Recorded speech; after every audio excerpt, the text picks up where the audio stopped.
Ülkemizde bulunan Amerika üslerinin kapatılması için bir imza atıldı. Ülkemizde bulunan Amerika üslerinin kapatılması için. Evet, ben çıkmayayım.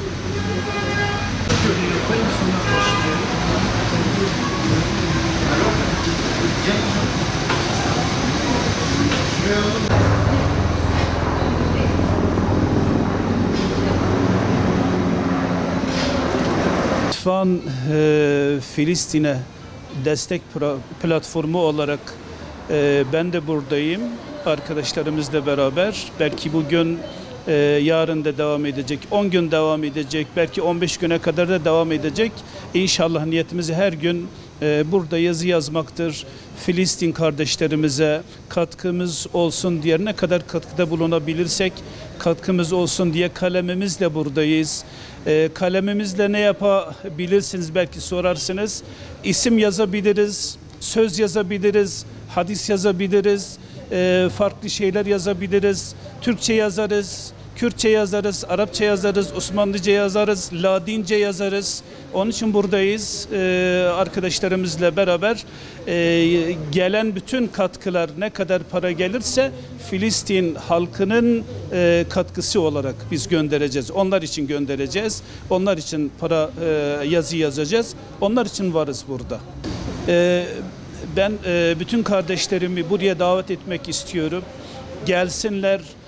Çünkü Peygamber Efendimizin bir hadislerinde şöyle buyuruyor. Böyle bir durum olduğu zaman elinizle Müslümanlara yardım edin. Yapmazsanız boğaz edin. Onu da yapmazsanız yani kalbinizle, dilinizle, elinizle onlara boğaz ediniz.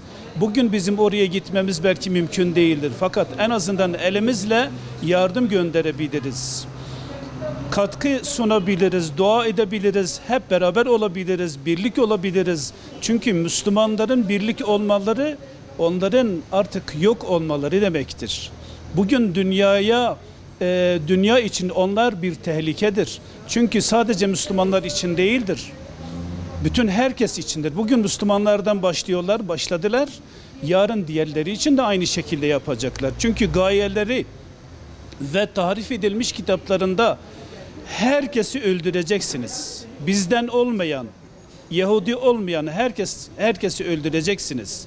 Ve herkesi kendimize köle yapıncaya kadar durmayacağız. Onun için bunların düşünceleri bu şekildedir.